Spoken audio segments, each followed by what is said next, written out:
Położone w województwie opolskim, ale historycznie na terenie Dolnego Śląska, miasto Brzeg jest jednym z najpiękniejszych w regionie. Jest też jednym z najstarszych, ponieważ znajdująca się w połowie drogi między Wrocławiem a Opolem osada po raz pierwszy została opisana w 1234 roku.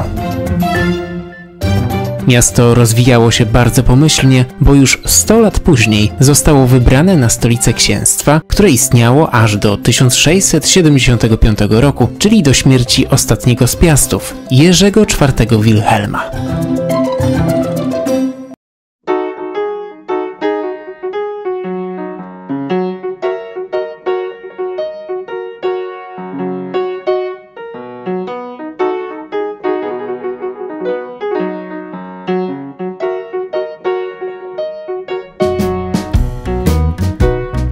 Aby przyjrzeć się z bliska zabytkom oraz zwiedzić renesansowy ratusz i zamek, wybraliśmy się do Brzegu na jednodniową wycieczkę. O bogatej historii miasta świadczą liczne zabytki, które pomimo burzliwych dziejów zachowały się do dziś.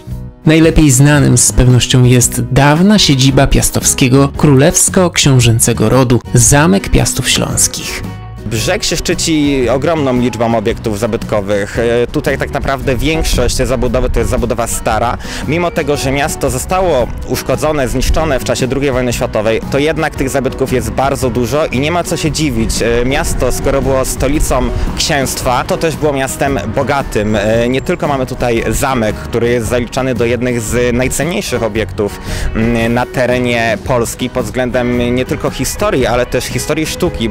Jednak monumentalnych budowli jest tutaj więcej. To m.in. kościół Świętego Mikołaja, jeden z największych na Dolnym Śląsku, czy pojezuicki kościół Podwyższenia Krzyża Świętego z bogato zdobionym barokowym wnętrzem.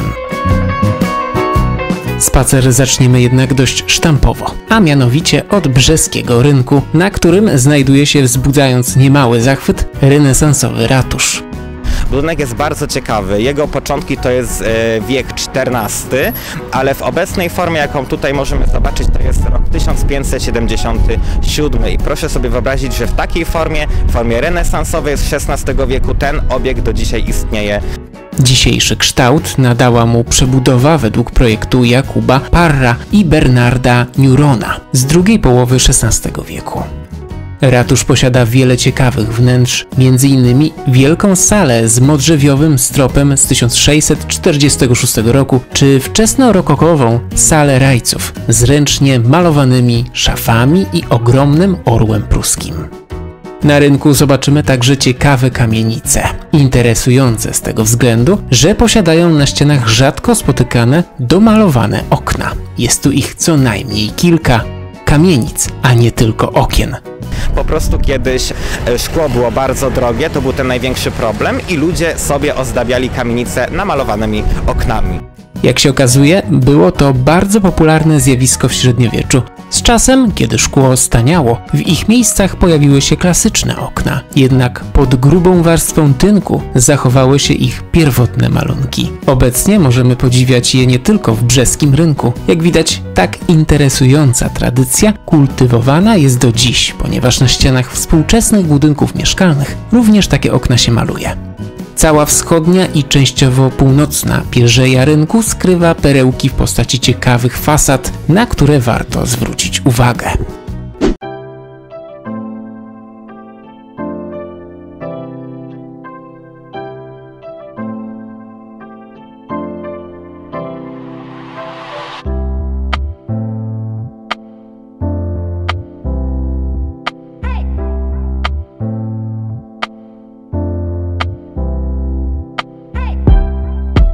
Wychodząc z ulicy Jabłkowej, docieramy na ulicę Długą. Jest to droga prowadząca z zachodu na wschód. Dawniej wchodziła w skład głównej drogi handlowej w tej części Europy, zwanej Via Regia.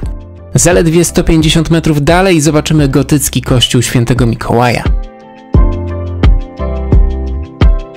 Jest to trzynawowa bazylika z przełomu XIV i XV wieku. Jej surowe wnętrze imponuje smukłością. Wysoka na 30 metrów nawa główna jest jedną z najwyższych na Śląsku.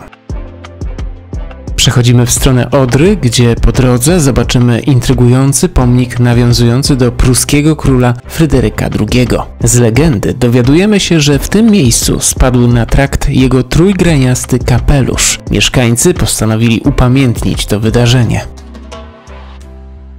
Dalej wejdziemy na średniowieczny plac Młynów, którego nazwa wzięła się od stojących przez stulecia nad brzegiem Odry urządzeń do mielenia zboża na mąkę. Dzisiejszy potężny budynek młyna pochodzi z 1889 roku, ale przy tym placu stoi też najstarszy zabytek miasta. To dawny kościół świętego Piotra i Pawła, pochodzący z końca XIII wieku.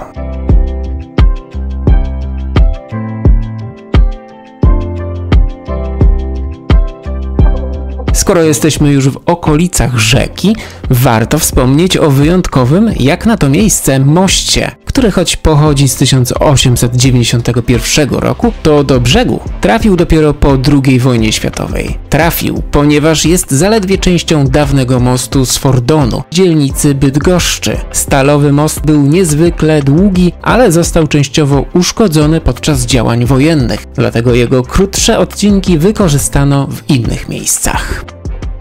Warto wspomnieć, że jeszcze na początku XIX wieku do miasta prowadziła okazała renesansowa brama odrzańska projektu Bernarda Nurona. Jednak musiała ona ustąpić miejsca, i to dosłownie, dokonującej się rewolucji w transporcie kołowym. Inaczej mówiąc, pojazdy przestały się w niej mieścić. W 1895 roku została przeniesiona i dziś jest ozdobą pobliskiego parku.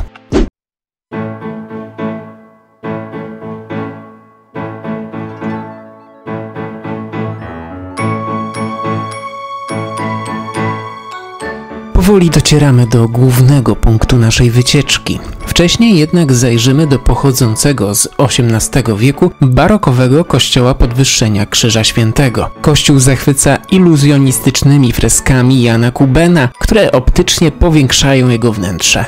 Podczas prac przy dekorowaniu sklepienia malarz dorzucił coś od siebie. Wizerunek wiernego psa, który nauczony był przynosić mu spadające na posadzkę pędzle. W kościele zobaczymy również nietypową pietę, czyli przedstawienie Matki Boskiej trzymającej na kolanach martwego Jezusa Chrystusa. Tak zwana brzeska pieta została przypadkowo odkryta ponad 20 lat temu na strychu jednego z domów należących do parafii. Miejsce wykonania piety to odległa o ponad 2000 km Hiszpania.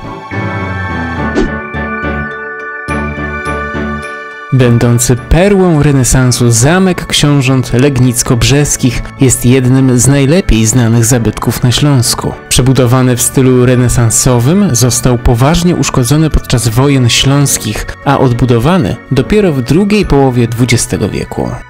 Jednak bogato rzeźbiona fasada budynku bramnego z lat 50. XVI wieku zachowała się w oryginale i zaliczana jest do najznakomitszych zabytków europejskiego renesansu. W obiekcie mieści się muzeum, które w ramach stałych ekspozycji prezentuje historię miasta, dzieje Piastów Śląskich oraz rzeźbę i malarstwo śląskie ze zbiorów Muzeum Narodowego we Wrocławiu. O tym jednak opowiemy w innym filmie. Na mapie zobaczycie szlak, który przeszliśmy. Spacer rozpoczynamy od zwiedzania ratusza, a kończymy pod bramą zamku. Długość drogi to 2,5 km, a czas przejścia to 2 godziny. Na spacer ze zwiedzaniem wybraliśmy się z przewodnikiem. Dziękujemy panu Markowi Pyzowskiemu za ciekawe opowieści oraz odkrycie najpiękniejszych miejsc brzegu.